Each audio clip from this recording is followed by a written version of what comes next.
In 1977, Christian missionaries Daniel and Karen Everett ventured into the Amazon rainforest with their 3 children in tow and one big goal: translating the Christian Bible for a small, deeply isolated indigenous community of hunter-gatherers called the Piraha and converting them to Christianity. This would be difficult. Not a single Piraha had ever been converted, and it wasn't for missionaries' lack of trying. The Protestant missionaries that had succeeded me, they started working with them in 1959.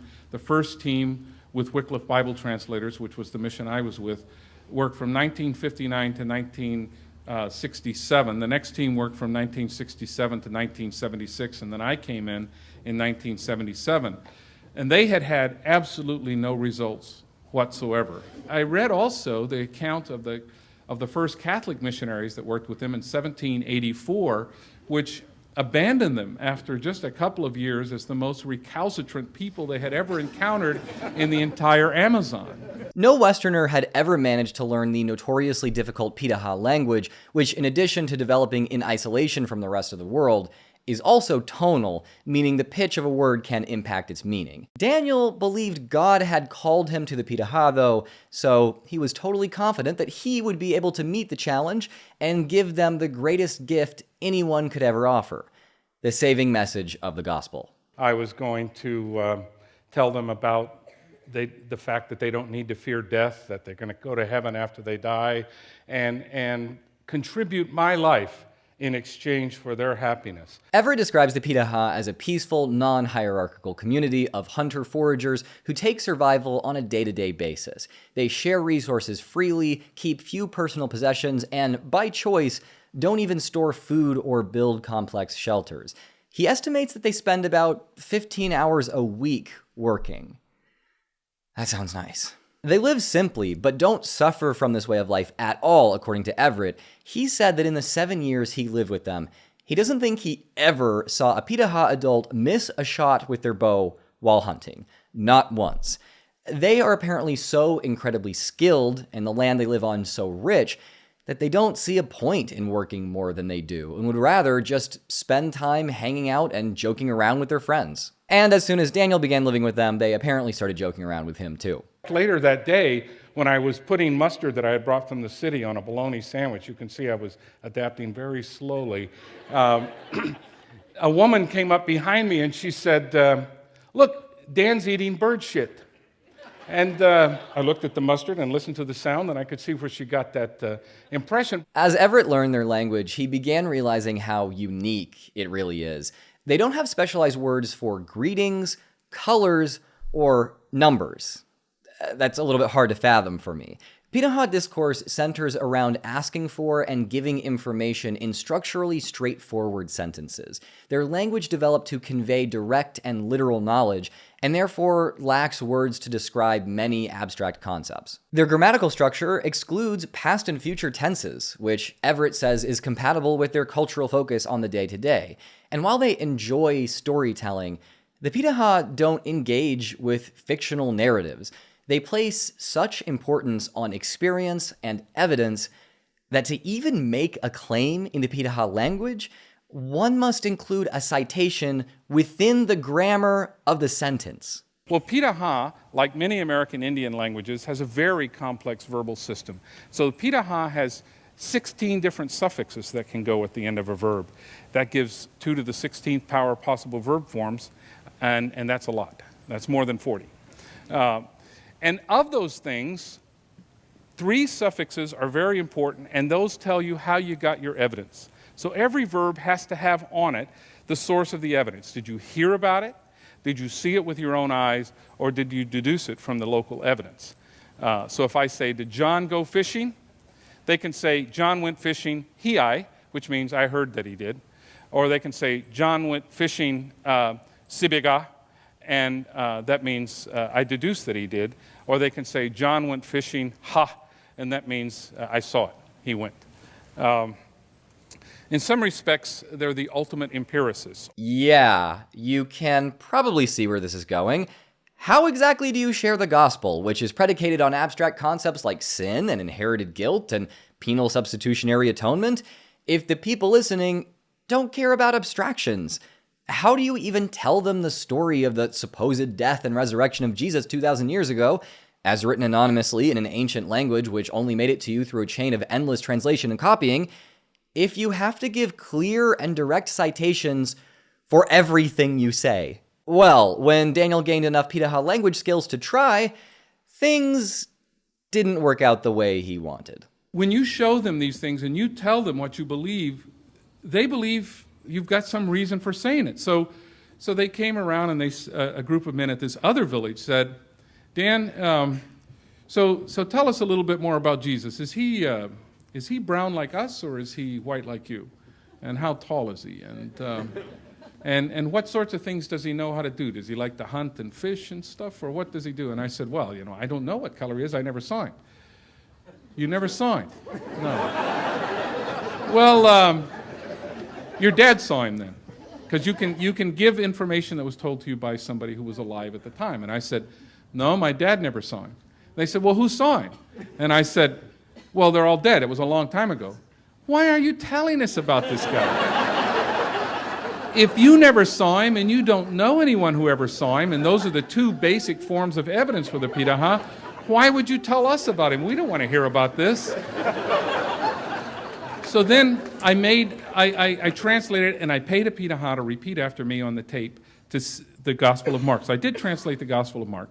And I had this Piraha guy saying it, and it sounded pretty natural. We had a little music to it, hand crank tape recorder, and I gave it to them. And I sat around with a group of men around the fire, and they're playing this, and they're understanding it. I know they're understanding it because they're asking questions, and they say, who's talking on this tape? Sounds like Pehuatai. And I said, it is Pehuatai. And they said, he doesn't believe this stuff. And he never saw Jesus either.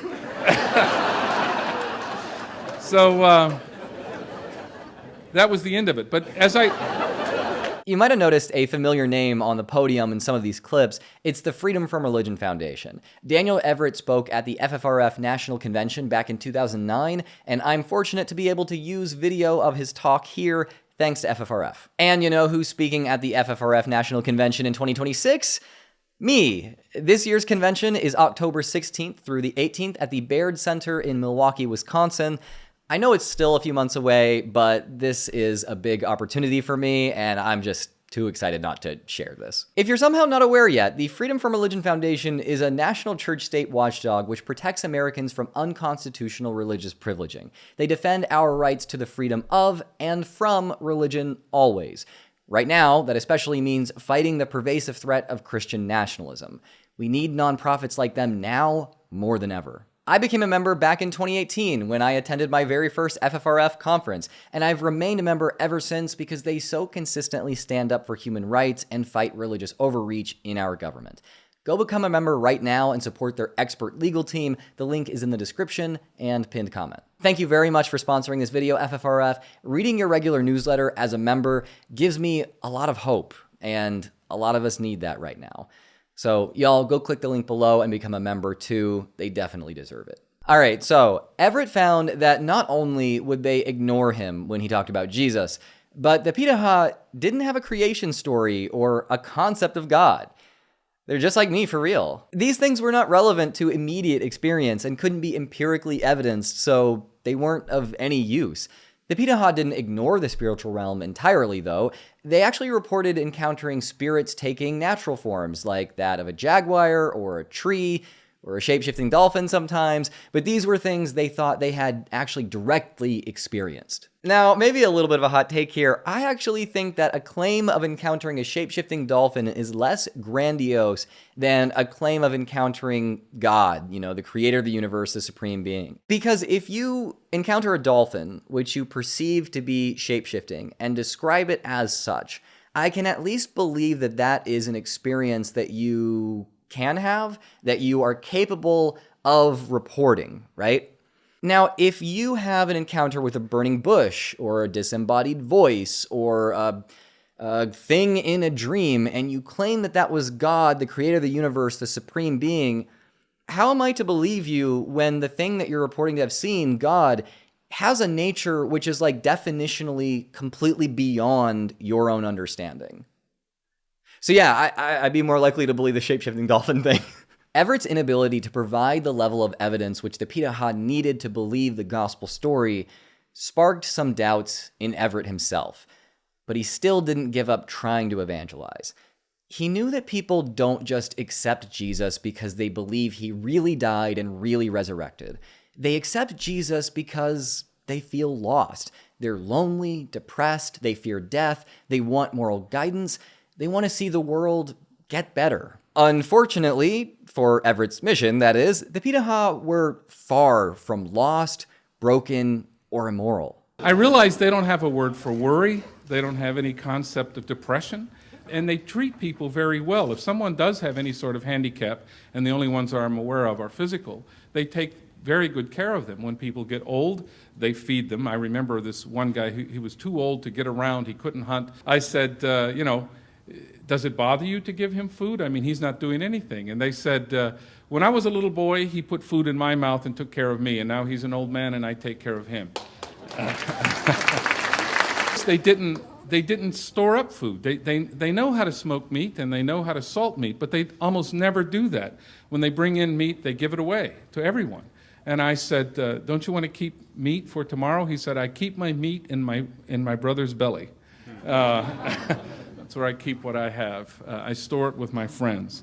In a big rainstorm in the Amazon, which is a pretty common occurrence, the Piraha's flimsy little houses very often blow over at night, at 3 a.m, and everybody's sopping wet.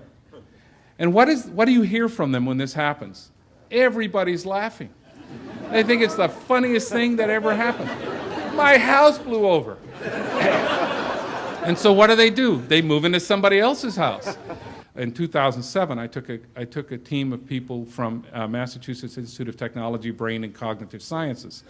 And they went down to do some experiments. And while we were there, one of them, who was actually my first PhD student and now a full professor at MIT, said, these seem like the happiest people I've ever seen in my life. And I said, yeah, well, how would you measure that? I think they are too, but when I tell people that, they say that's silly. So how would you measure whether they're the happiest people or not? Well, as true psychologists, they said, we measure the time they spend smiling and laughing, and we measure the time that other cultures spend smiling and laughing, and that's probably not a bad indication. They said, as one of them said, I haven't looked at these people at any one time and not seen the majority of them looking happy. What are the lessons we can learn from the Piraha? Well, for one thing, the Piraha are happy without God. And that violates a lot of the predictions, not only of religious folks, but of anthropologists who believe that God is an essential ingredient of all cultures. That's false. There are cultures that get by just fine without any concept of God. Daniel Everett realized that the Piraha didn't need his Christian message or his God.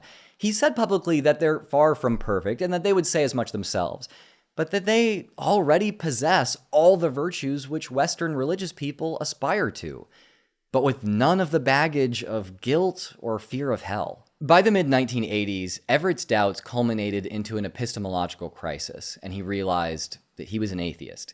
He lived for over a decade in frightened denial, concealing the truth from his family. A lot of us have been there. Once he finally confessed, his marriage fell apart, and 2 of his children cut off contact with him for a significant amount of time. Everett has spoken quite strongly against colonialism, including his own actions, since the time of his mission. In 2009, he published his autobiography, Don't Sleep, There Are Snakes, in which he told this story. He's gone on to have a pretty incredible career as a linguist, in large part because of his experience in the Amazon. With all the influence the Piraha had on him, I hope that, along with his doubts, Everett also gained some of the happiness that the Piraha clearly have in abundance. Now, as novel as this story first appears, it's not just a one-off anecdote. It's a part of a much larger trend going back hundreds of years where the religious skepticism of Indigenous people forces colonizers to re-examine their own religious ideas. It's no exaggeration to say that this trend was one of the principal forces behind the entire European Enlightenment. In the 1680s and 90s, aristocrat Baron de la Hontan served in the French military in Canada. He claimed to have befriended many members of the Wendat tribe, also called the Huron, an Iroquoian-speaking people in what is now southern Ontario. There, La Hontan wrote a massively popular text about his adventures and dialogues with Indigenous people. It was titled New Voyages to North America, was reprinted 11 times in its first 14 years, and translated widely. It's still considered one of the most influential texts of that century, and is sometimes reprinted with the subtitle, The Book That Started the French Enlightenment. In this book, La Hontan recounts 4 debates he had with Addario, a character based on real-life Wendat thinker and diplomat Kondiaronk. Addario voices highly critical opinions about European morality, critiquing everything from its obsession with wealth, to its legal system, to its sexual politics. But their first debate in the book is entirely about Christianity, and it feels shockingly familiar given that it's over 300 years old. We're going to look at some excerpts, but here's some important info before we do. 1. Addario is a fictional character, but according to scholars David Graeber and David Wengrow, there is good reason to believe La Hontan did actually have extensive dialogues with real-life Kondiaronk, with a note-taker potentially being present. So while this isn't an actual transcript of their conversation by any means, many of the points within it were probably made in real life. 2. La Hontan was a bit of a skeptic himself, thanks in part to his relationship with the Wendat. So while he plays the role of Christian missionary in this dialogue, know that he's playing it up a bit for effect. 3. Kondiaronk had been to Europe, knew French, and gained a great deal of experience speaking with Jesuit missionaries before this book was published. He was extremely well known as a brilliant orator and statesman both in the New World and the Old, and he was also known as a man impossible to convert to Christianity. And finally, 4, my source for this text is a 1735 English translation, but I am going to replace some of the older English words like thee and thou with modern English, so it's easier to understand. Okay, let's jump in. La Hontan. The Christian religion is a religion that men ought to profess in order to obtain a place in heaven. God has permitted the discovery of America, meaning to save all nations that will follow the laws of Christianity. Undeceive yourself, therefore, as to the imagined severity of Christianity, and embrace it without delay, regretting the loss of those days you've spent in ignorance, without a due sense of religion and worship, and without the knowledge of the true God. Addario. How do you mean without the knowledge of the true God? What, are you mad? Do you believe we are void of religion after you've dwelt so long amongst us? Do you not know in the first place that we acknowledge a creator of the universe under the title of the Great Spirit or Master of Life, whom we believe to be in everything and to be unconfined to limits? Addario then spells out the ideas within Wendat spirituality, which includes the notion that tranquility of mind is preferable to the anxiety which comes from squabbling over unverifiable things concerning spirits or the afterlife. Addario continues, If your religion differs from ours, it does not follow that we have none at all. You know I have been in France, New York, and Quebec, where I studied the customs and doctrines of the English and French. The Jesuits allege that out of 500 or 600 sorts of religions, there is only one that is the good and true religion, and that is their own, out of which no man will escape the flames of a fire that will burn his soul to all eternity. This is their allegation, but when they have said all, they cannot offer any proof for it. For me, La Hontan's reasoning here reminds me of that of my own family, which has a missionary background. I was taught to just kind of assume everyone who wasn't Christian was only such because they were ignorant, that they hadn't really thought about spiritual stuff at all before, and once Christians come along and say their lines, people are just astonished to discover spirituality, and then they convert to Christianity. This idea, of course, has less to do with convincing non-Christians, and more to do with making Christians believe that they are justified in colonizing. After all, it's easy to stomach destroying a people's entire culture if you believe they never had much of a culture to begin with. La Hontan.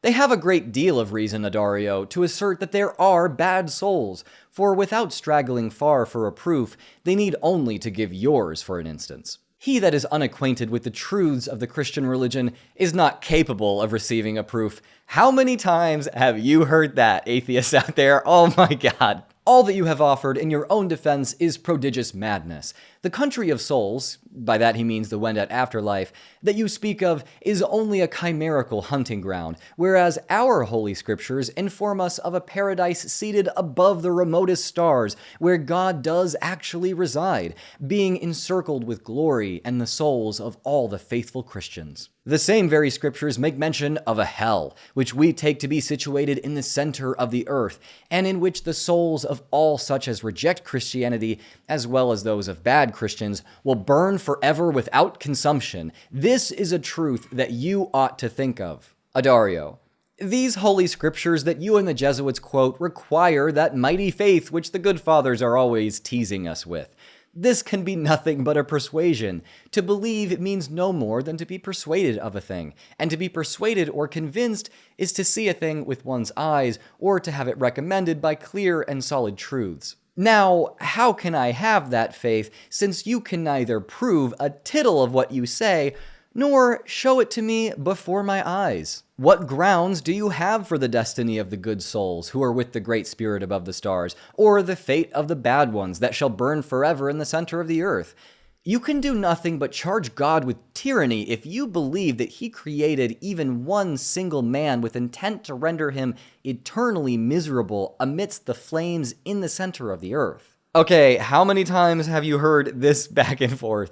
All the way back in the 1680s, indigenous people of the Americas were saying what we secular people say to evangelical Christians today, telling me about how I'll be rewarded for agreeing with you or punished for thinking for myself. Doesn't exactly make your religion sound more legitimate. And when that's what you bring up every time I repeatedly ask for evidence, I start thinking you just don't have any. I'm telling you, we've got to thank the indigenous people of the Americas for, at least in part, instigating the European intellectual tradition of doubting revealed truths and actually asking for evidence. Okay, on to our last excerpt, which is my favorite. Here's the context. La Hontan has said that even though the Holy Scriptures have 100 different authors, they were miraculously written without ever contradicting one another. He presents this as evidence of the truth of Christianity. Familiar, right? Adario. How do you mean without contradicting one another? Why, that book of holy things, is it not full of contradictions? These Gospels that the Jesuits speak of, don't they cause discord between the French and the English? At this time, the English were Protestant and the French were Roman Catholic. And yet, if we take your word for it, every period of that book sprung from the mouth of the Great Spirit. But if the Great Spirit meant that his words could be understood, why did he talk so confusedly and clothe his words in ambiguity? One or two things must follow from this. If he was born and died upon the earth and made speeches here, why then is his rationale lost? For he would certainly have spoken so distinctly and plainly that the very children might understand his meaning. The English have told me that though their Gospels contain the same words with the French, yet there is as great a difference between their religion and yours as between night and day. They say positively that theirs is the best, and on the other hand, the Jesuits allege that the religion of the English, and of 1,000 nations besides, is good for nothing. If there is but one true religion upon earth, who must I believe in this case? Who is it that does not take their own religion to be the most perfect? How can the capacity of man be able to single out that divine religion from amongst so many more that lay claim to the same title? Believe me, my dear brother, the Great Spirit is wise. All his works are perfect. It's he that made us, and he knows perfectly well what will become of us. It's our part to act freely, without perplexing our thoughts about future things. He made you to be born in France, with the intent that you should believe what you neither see nor conceive. Me he has caused to be born a Huron, to that end that I should give credit to nothing but what I understand, and what my reason teaches me. First of all, wow, that's a burn, but also, this is actually one of the main questions that prompted me to leave Christianity. If God's supposed words are so clear, why are there so many different interpretations of those words, all made by good people in good faith? Either God could not communicate more clearly and is therefore not all-knowing or all-powerful, or he intended to confuse us with his words and is therefore not all good.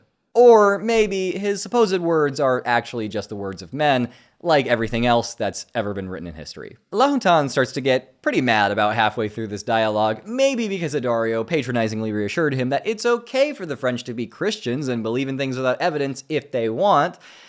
But Addario responds with a calm statement that I'm sure all of us have said to an overbearing proselytizer before. La Hontan, in earnest, if you do not yield to the uncontestable reasons that I produce for our mysteries, I will never speak to you as long as I live.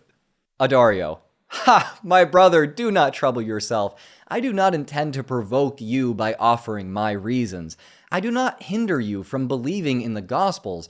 I only beg the favor that you will allow me to doubt the truth of all the claims you have made. Addario's whole point in arguing with La Hontan is not to destroy Christianity then, but to defend the pluralistic space where they both can think freely. I love that. After the success of this book, a slew of French philosophers went on to write their own imagined dialogues with an indigenous person of the Americas as a means of critiquing European society. In the process, they regularly misrepresented, oversimplified, and infantilized the people they used as literary props. However, many Enlightenment writers also openly stated that their novel ideas owed a debt to the real thoughts and traditions of Europe's newly colonized lands. In their book, The Dawn of Everything, oh my god, read it right now. I've read it twice within the last 2 months. It's a very long book. Graeber and Wengrow emphasize the importance of the indigenous critique of Christianity in the development of Enlightenment thought. Questions like those posed by Addario forced philosophers to grapple with new doubts about the very nature of their society. These indigenous skeptics were, according to the writers, challenging the arrogance of received authority, that medieval certainty which maintained that the judgments of the church were necessarily superior to those of anyone else on Earth. These stories, to me, illustrate why pluralism and secular humanism naturally go together.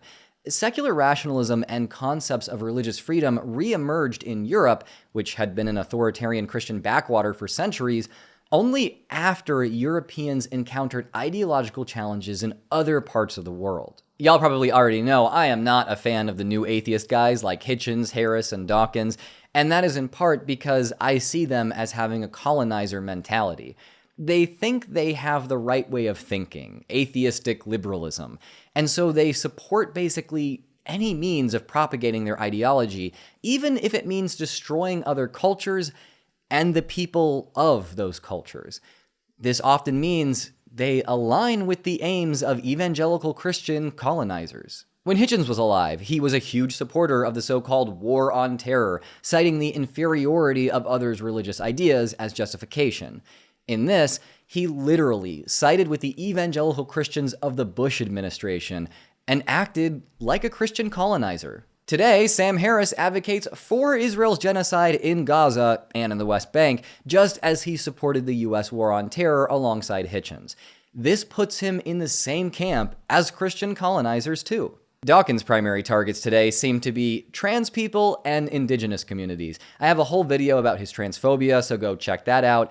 There's literally a part of that video where he and his transphobic friend explicitly acknowledge that they side with persecuted evangelical Christians. But also, Dawkins has repeatedly spoken against any indigenous traditional knowledge, particularly that of the Maori, being included in science curricula. He's called its inclusion self-righteous virtue signaling. All right, buddy, who's in the fucking Epstein files. This is despite the fact that Maori knowledge and indigenous knowledge more generally has increasingly important applications in ecology, natural resource management, and conservation. In saying all of this, yes, Dawkins acts just like a Christian colonizer. When we insist that we have such an exclusive claim to truth, that we deserve a privileged grasp on the reins of power, we become an oppositional force to human dignity, to free inquiry, and free expression. In seeking to so codify truth as we see it, we end up destroying the conditions in which truth can be discovered in the first place. I think it's time we humanists, skeptics, and freethinkers embrace the true foundation of our intellectual heritage, the litany of cultures in which dogma may be challenged because human dignity and diversity is first respected. Thank you for watching. I've been Drew of Genetically Modified Skeptic. I have been looking forward to writing and releasing this project for quite a while now. Eric could tell you as much. A special thanks to my patrons for their constant love and support, and praise be unto Our Lady, River, my top patron and the official savior of this channel. If you want to support my work, then subscribe. Also check out my second channel where I also make content. As always, if you are an apostate in need, there are resources linked in the description to help you find community and mental health support.